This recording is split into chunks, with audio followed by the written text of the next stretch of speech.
I, Lomika Chini, welcome you all to NLTV Career Mantra. So viewers, when we talk about career is a very crucial thing, crucial part of our life, and especially for students, for youths, career is something which is very important and it needs to be as per and according to our skills, our passions. So today in this very episode of Career Mantra, we will be talking about the prospects in biological sciences. And to give more insights, to give details, and to dive deep into this particular topic and this course, today with me here in studio, I have Professor L.N. Kakoti, the chairperson, Faculty of Science from Assam Downtown University, and also I have Dr. Manas Pratim Asama. He is the Dean in charge on Faculty of Science from Assam Downtown University. So today they're here with us and they will be sharing, giving us an insight about what biological science is all about, what are its do's and don'ts, what we should do and what we should not, or how to move forward with this particular topic, with this particular subject as a career.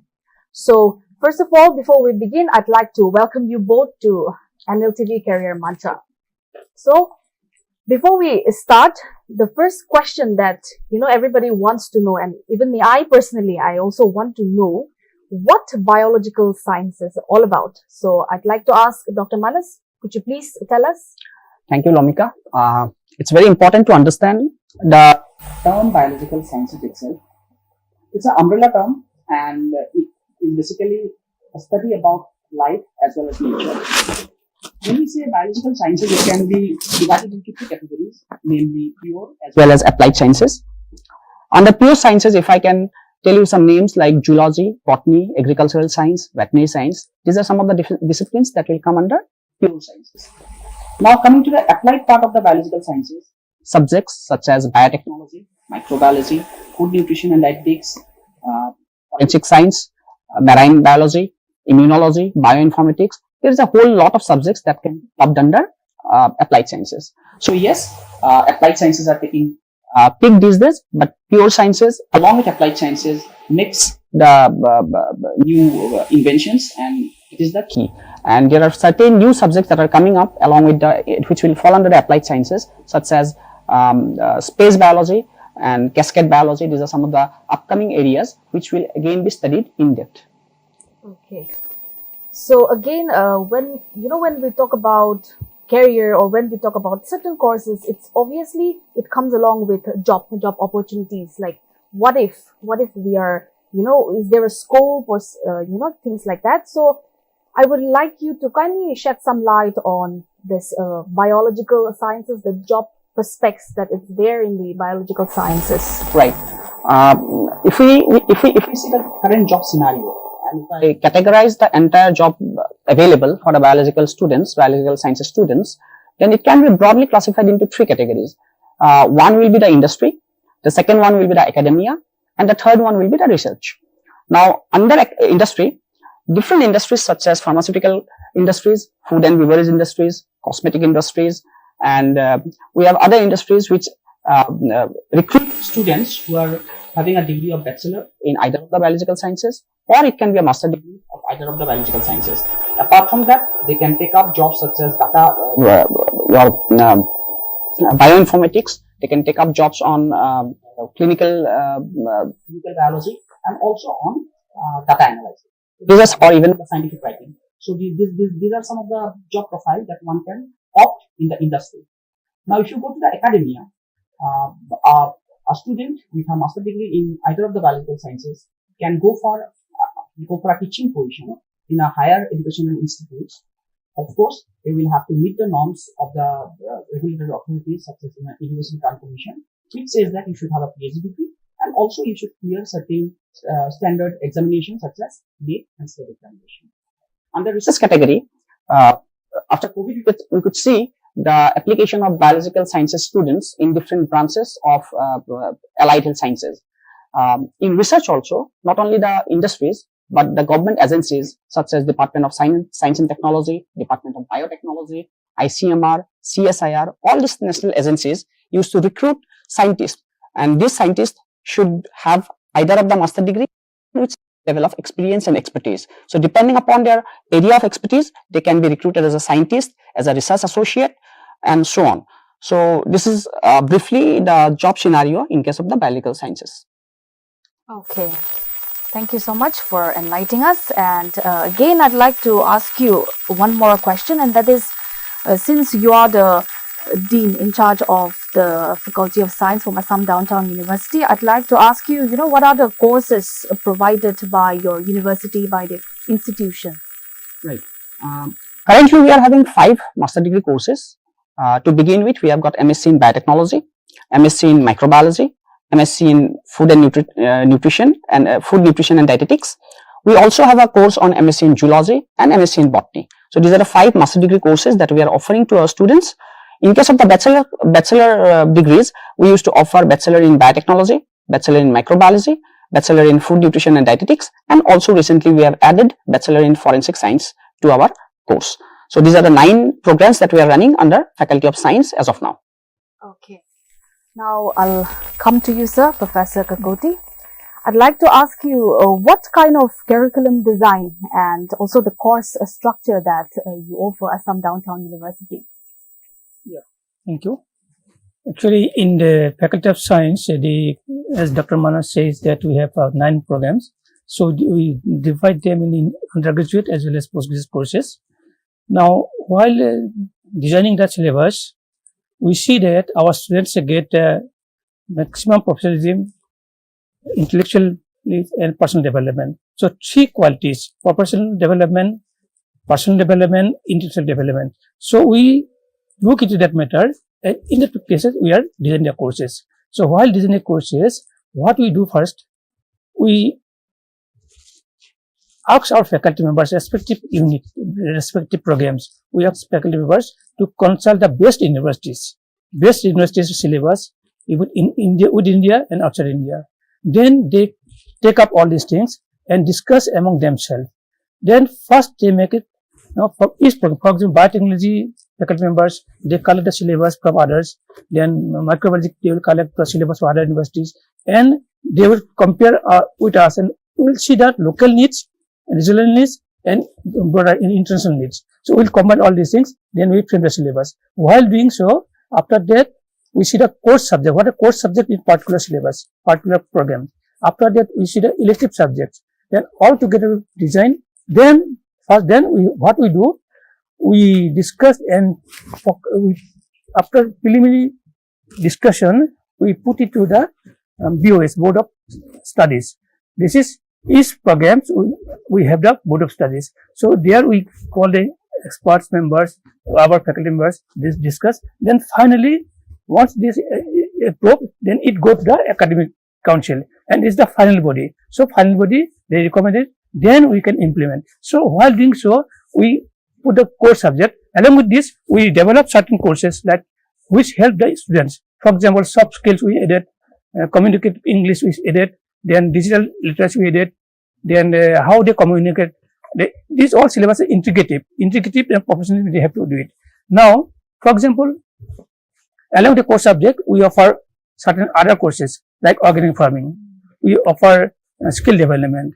We offer mushroom cultivation. We offer honeybee keeping. We offer, these are the courses. These help the students not only academic but in entrepreneurship. So once they pass through this, gone through this, they are able to focus themselves that as a graduate or postgraduate students, they can come out, then they compete with the other people. So this is in what way we are designing our courses. Okay. So we are not only doing on the theoretical classes. This, while teaching, we adopt theoretical classes in classroom, and same time we do the practical fields. We just take the students to outside. So certain syllabus courses that which we cannot do in the classroom, we take them outside. Outside, in field level and in public level, and there are outside courses. Everywhere we can see that students are fully equipped with the syllabus. This is what we are doing. Okay. And now, since you are the chairperson of the Faculty of Science, I'd like to ask you, what are the best qualities of your faculty? Yeah, we have 50 plus faculty members, all in our programs. So almost 90% of the PhD holders, and they are well qualified. And we have experienced, senior teachers as well as young. So we are blended of experienced but knowledgeable persons we have in faculties. So what we do, we take the time, we allow the teachers to take their own time to teach the students, and while doing so, we divide the courses that who is efficient or who is equally qualified or good to teach the others, the two students. So here in syllabus, what we do, we adopt one mini research program, for example. Now, particularly MSc students, we offer the mini research program. This mini research program, actually, in some other universities, what we see that in last semester, end semester, they provided. But in our university, in our faculty science, what we do from the very beginning, first semester, we get research topic. So students will be equipped to what they are going to do, and we allow their teachers. We allow their teachers for that. So from the very beginning, students will be guided by concerned teachers. First semesters, second semesters, third semester, and fourth semester they will write. So first semester they will review the literature of the particular topic. They will know what he or she is going to do. Second semester he will do experiment. Third semesters further go for experiment, and last semesters you will write these things, and we give the topic in such a way that it can be publishable. That means they give the all input there. So the students will learn everything. This will give the what sort of research in future he is going to do it. Now, second point is that the syllabus is continuously revised. We are almost every year we revise the syllabus, 20%, up to 20% extent we revise, and there also we take the best from other universities, and if we need that is locally required, we feel that it is necessary for us, so we just include that one. Then, as I mentioned earlier, in syllabus we read soft skill-oriented courses, say for example, biofertilizers, biopesticide, vermicomposting. So these are included because ultimately students have that, as Dr. Manas says, academic and industry. So academic and industry we combine together so that once they passed out, they can develop some entrepreneurship by themselves. This is what syllabus. This way we are preparing our syllabus. Okay, that sounds really interesting and very inclusive. So now I'd like to come to Dr. Manas. My question now will be, as because there is a nationwide change in the education policy, so as per the NEP 2020. So tell us, what are your plans, the university with regard to the same? If you regarding the NEP and basic genesis, yes. The new education policy 2020. If we take out the salient features of the NEP, it is the first one will be flexibility, second one will be skill enhancement, and the third one, if we can summarize, it will be basically entrepreneurship and entrepreneurship development. So based on these hallmark changes, the NEP is a nationwide policy. It's a policy which will be adopted by each and every university and colleges with time. And of course, the stakeholders will also participate. The students, the teachers, and the parents as well as the society will be a part of that. So NEP, we as a university we have been exercising different areas so that we can adopt the national education policy to the base of our interest. That's a continuous process. We have been doing that for last 2 years, and yes, I think we are on the verge of getting it adopted fully in due course of time. Courses like digital literacy, as Sarah has already said, is already in our curriculum, and skill enhancement courses we are doing. And when we talk about NEP, we should understand about the flexibility and the advantage that we are going to get out of the NEP. So NEP will enable, for instance, suppose a student comes out for the first year, he takes up biotechnology. In the second year, he can move to another branch, maybe civil engineering. In the third year, he can choose psychology. So this amalgamation of subjects will allow him to think in a broader term, and it will definitely help in shaping his innovative brain, innovative intentions, and that is what the nation will require at one point of time, so that the nation can grow along with their innovations. So NEP, we are trying to comply with the NEP as per the norms of the NEP. Yes, we are doing that. Okay. Now, I have another question, and that is with regard to, research. These days, there are so many students coming up. Those gone are the days when, people, they just do till their masters and they're done and dusted. But now, as we are in a very modernized world, things are changing rapidly everywhere around, even be it in the education sector or in whichever sector. So here, particularly when we talk about research, there are so many aspirants as well. After they complete their masters, they want to pursue research. So I would like to ask you about the research atmosphere in your university, Assam Downtown. Here, Yeah.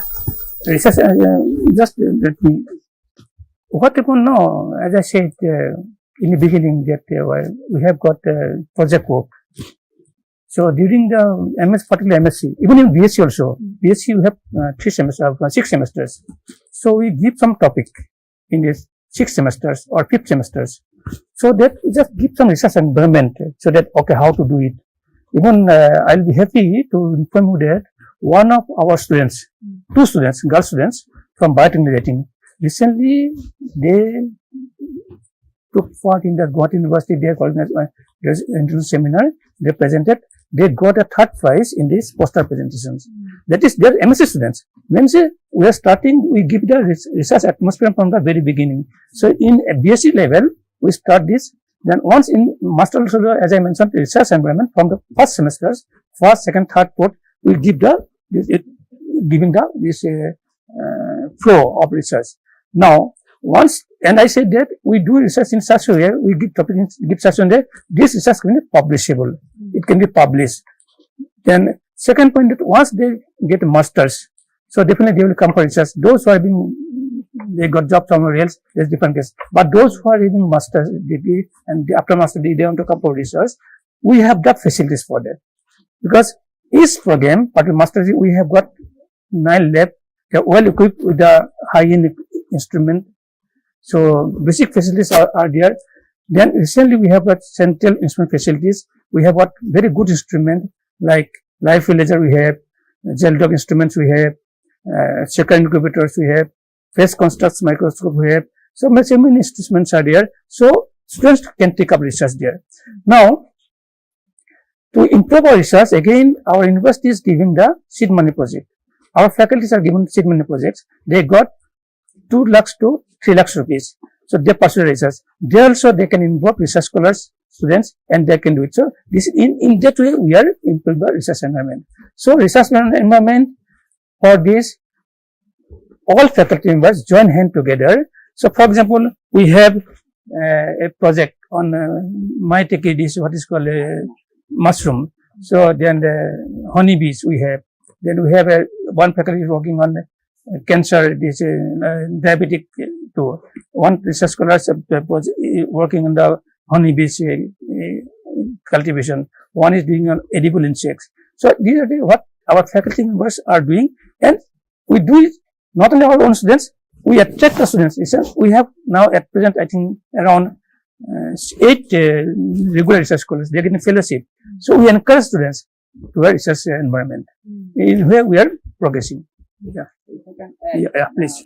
So if I can add, as sir is rightly said, already explained a lot of things about the research in the university. One thing we all understand, that without research, neither the university or neither the nation can grow. Right. So good research is the foundation. Research and innovation is the new norms for us to grow as a economically and vibrant country.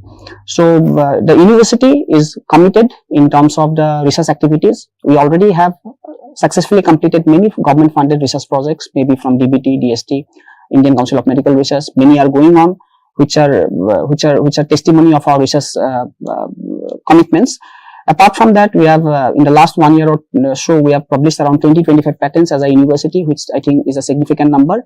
And the numbers are increasing because the students are also participating in the event of patent publication or research publication.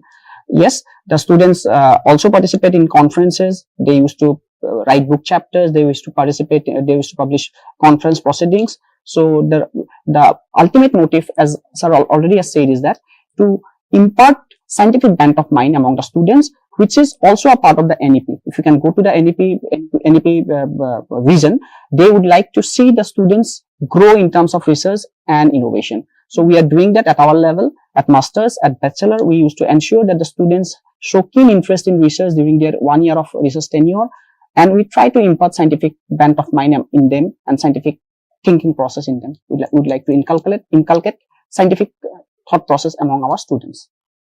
Here, just want to add more to improve our students in towards research. We introduced certain seminar series. What is in-house seminar? What is that?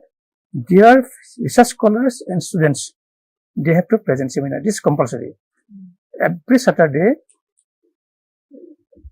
afternoon, we fixed in all programs, they have to select, pre-plan, they plan in such a way that at least one student, one research scholar have to present. So what they present, they'll present on the basis of what their research work they are doing. Then we have the faculty development programs we have. This also, we have that research atmosphere we can develop. Then we have a seminar, we have got extension activities. So these are all the part of research. That means a showcase how students are doing on this. So now there is another question coming in for you, Dr. Manas. Is there any scholarship provision in your university, Assam Downtown? Yes, we do. In fact, we do have a range of scholarship available for the students to avail. The first one I would like to refer is the common student scholarship test that we conduct every May, June. In this period, we used to do because this is the admission period. That is a common test where anybody and everybody can participate and they can avail fellowship based on their merit. It has got no bar, no reservation, nothing. Everybody can apply, and it's purely on a merit based. So it's open to all. It's open to all. Yes, it's open to all, and it's a sum of around 4-5 crore rupees that we used to offer as a scholarship every year to the meritorious students. Apart from that, we also have a range of scholarship available for economically intersection, specially able candidates.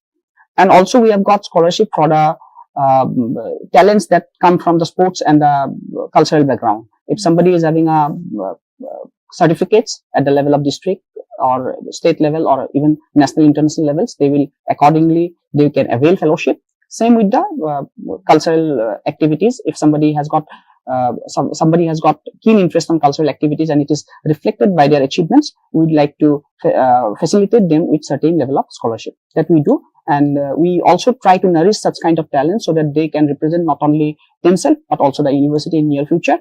So we are committed in that ground. Yes. Okay. So I also would personally like to know, how is it the campus life in your university, Assam Downtown? I'm also very interested to know. So how is it like? At the very beginning, I must say that it's a vibrant campus. Actually, it's a green campus. We have one side hill, the other side we have the mighty Brahmaputra. So scenic beauty, I think everybody needs to acknowledge. And apart from that, if we see the amenities that are available, I believe that most of the modern amenities which are required for us happy life for the students is available, such as we have got 24 hours cafeteria, ATM, gymnasium, swimming pool, football ground, futsal ground, basketball court. I think the university is making its effort to make the campus at par with global scenario, and we have the amphitheaters. So I think we have all amenities that can expect from us. Yes. Okay. So would you like to add something on what Dr. Manas has said regarding the campus life? Actually, this is what facilities university is giving, but we have to utilize it because not only faculty of science as a whole, we have the seminar we are doing continuously, any kind of events. For example, we have dance club, we have got a drama club, we have got biodiversity club. So students are engaged themselves there. So it is made compulsory. Each students at one we have got, for example, we have got dance club, we have got drama club, music club. It is compulsory that at least students must enroll them in at least one of the club. So that means students are vibrant. Students are working very continuously working on this, so that in university campus become vibrant. For example, recently we have got biodiversity club. Here in biodiversity club, our students, we engage them to see around the university's campus. So what kind of plants are there, what kind of animals are there, how they live, how they grow. We make it some chart. So on 22nd World Environment Day, we are going to focus on this. So like our students taking part in the this dance club. So this is what is we also made compulsory that students have to take part, and this is part of the co-curricular activities. So university gives a rule that they must take part, and their presence will be counted. And if they do not part, they will not get some credit, something like that. So that means students are also bound to join in the club, and because of that, our university all become vibrant. From 9 to 5 students are there. They are keep on busy, not only in teaching and learning, but other activities. If I can add, ultimate idea is to make the students learn, and we would like to groom them. The clubs are basically meant to nurture their talents, whatever area they have. It can be sports, it can be robotics, it can be whatever of their choice. And we used to not only nourish them as a mentor-mentee system, but also we used to provide them expert advice if and when required, if they desire so. And apart from the vibrant atmosphere in the campus, I also must tell you that the university is organizing an annual fest every year, which is liked by the students a lot. That's we call it as attitude. And I'm also glad to inform you that the university organizes an annual job fair, which can be attained by anybody from outside. Also, it's open for our students. Anybody from outside can also join us, and that is considered to be the biggest placement drive in the Northeastern region. So that we are doing for quite some time, and these are some of the key highlights that I would like to mention. Okay. Yeah, it's very true. We used to take care of students. Not only we ask them to join, but we see the vote. If the students have any problem, they may be coming from far away, leaving their parents. So here teachers, we act as their parents, advisor. So we allot one teachers as a mentor to at least 20 students. So besides the academics, they can share their difficulties. So this is a mentor-mentees program diaries. They maintain diary. So if the students have a problem, they come to teachers. So this is the problem with me. So they will solve. Now, if some students are not in position to learn something, we have different kind of students. Some are very bright, some are very poor in understanding. So we separate them. So through this process, we identify students who are very good, who are less. So we try to improve the knowledge of the students who are poor. So in the way, we bring them up, and at the same time, we give them more knowledge to the who's bright students. So we make it so that they learn, they get the maximum benefit from our teachers. Yeah. So it's basically the students, they learn, at the same time they grow through these extracurricular activities which your university is providing, and it sounds extremely very interesting and lively. So now, some of our viewers, the students especially, I'm guessing, they have some few questions for the two of you. So if you would like to answer.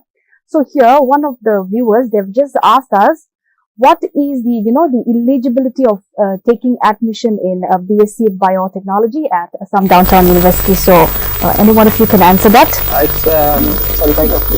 It's +2 with minimum 45% marks, with chemistry, geology, English as a compulsory subject, and they have to clear all these exams, all these subjects, and they can have a core subject.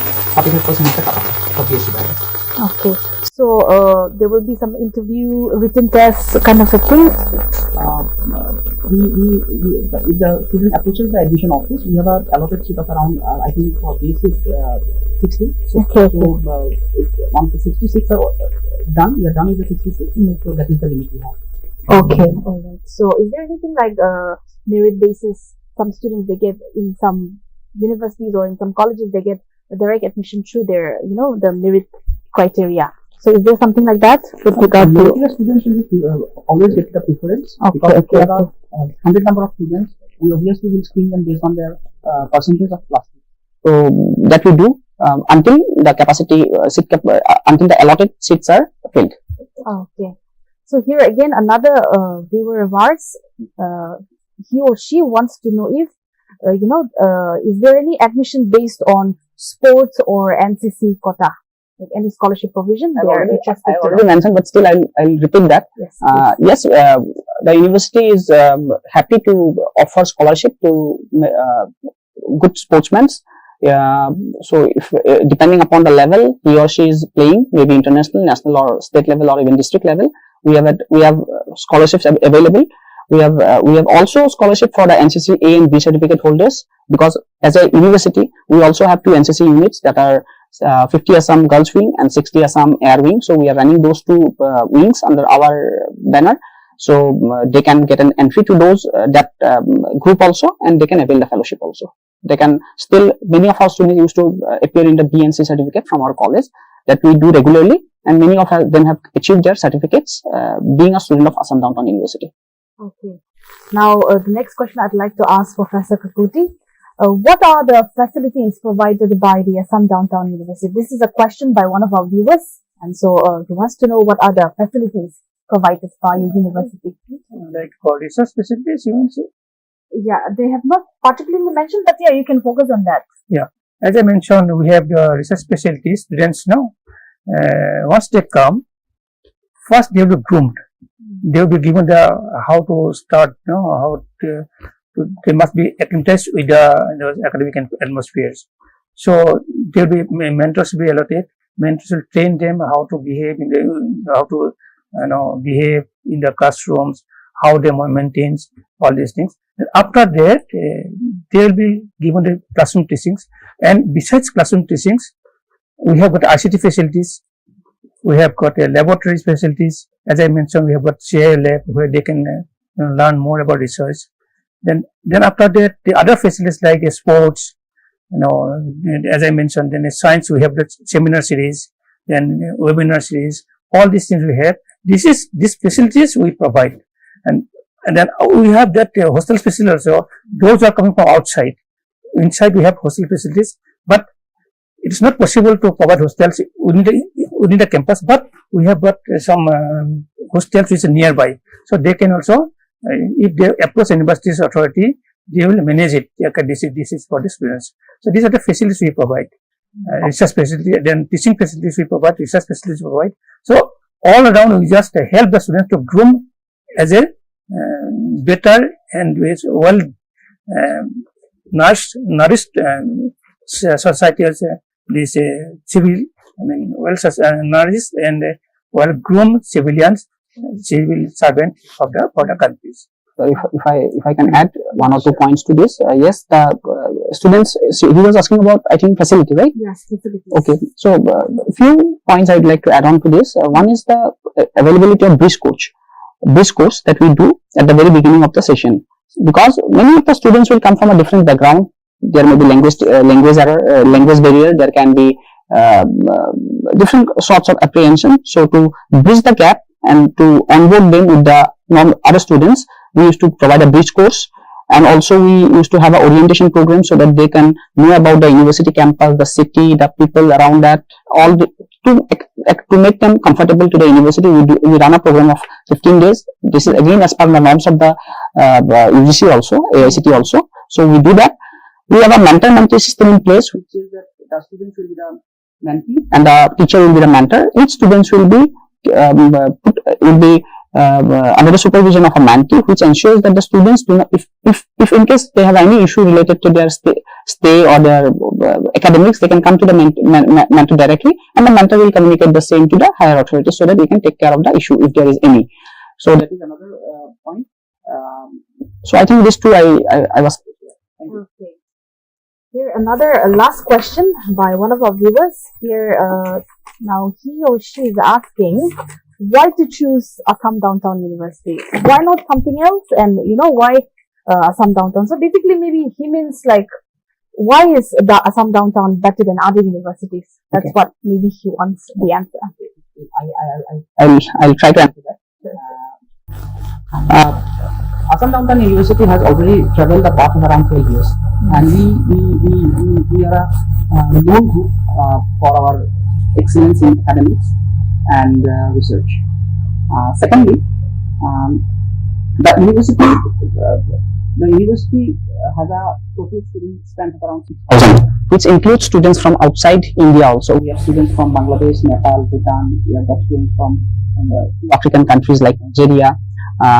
So there is a good picture, and the students fraternity inside the university campus also belongs to different states of the country. So it's a vibrant atmosphere, and the curriculum that we are providing, I believe that we have tailored it as per the requirement of the industry. The research atmosphere is excellent.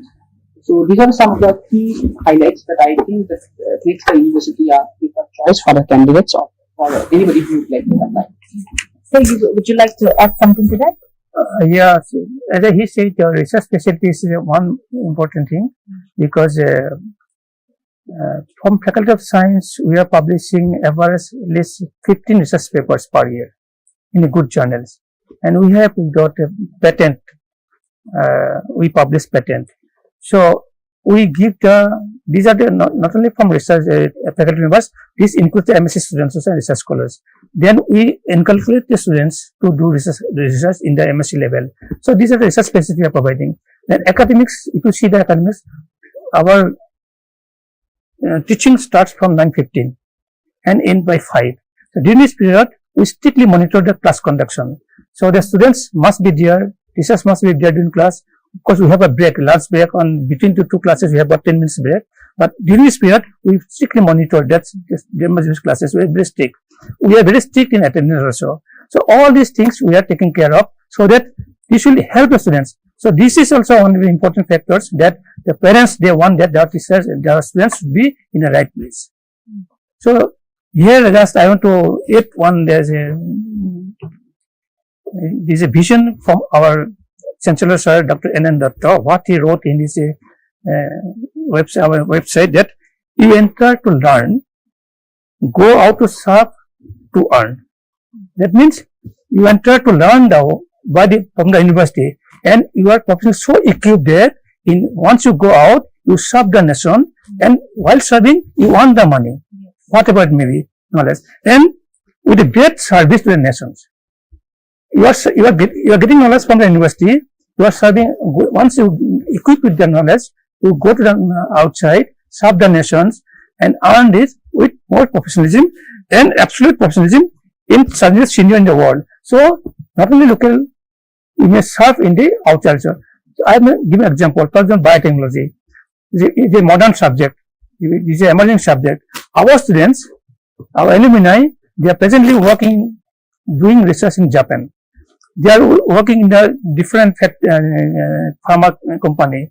Some of them are doing research in IIT Guwahati, IIT Madras. So these are some sort of achievement. So when you see students know that our students passing off from this, they can do good in their respective fields.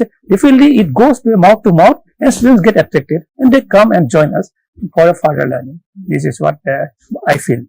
Okay. Thank you so much, Professor Koti and Dr. Manas, for being here with us. And I'm sure our viewers, especially the young students, the aspirants who want to, join, who want to take up science as their profession, as their career, I'm sure they've benefited from this particular show and from the details, the insights that you have given about not only the subject, but also as a whole of, not only about biological sciences, but as a whole of science, and also about your university, Assam Downtown. So thank you so much for being here with us. And so viewers, I'm sure all of you has benefited something or the other and gained knowledge about, what science is all about, or what are the prospects in biological sciences. I'm sure most of you have gained knowledge. Your confusions have been cleared by now, I suppose. And so if any one of you, and especially now that the, CBSE results are out and BSc Nagaland board, the 10th and 12th result will be out soon on May 24. So students, young students who want to, take up biological science as their career, or, who is interested, but you are confused, or, you are not sure about what to do, how to do, I'm sure you have the answer with you now. So Assam Downtown University should be your answer, I believe, and then you can all get yourself admitted, and I'm sure it will help you take one step closer to your dreams. So here we have given the contact number. So if any of you have any queries about the admission, the procedures, the fee structures, or anything related to admission that you want to know, then you can always contact. So here I'll read out the numbers that have been given. So one can contact 9864 137777. This is the number that you can contact. And also there is another number, 9365 771454. So you can contact here for more queries. And like I said, let Assam Downtown University be your answer. So viewers, now we have come to the end of today's episode, NLTV Career Mantra. Keep watching Nagaland TV.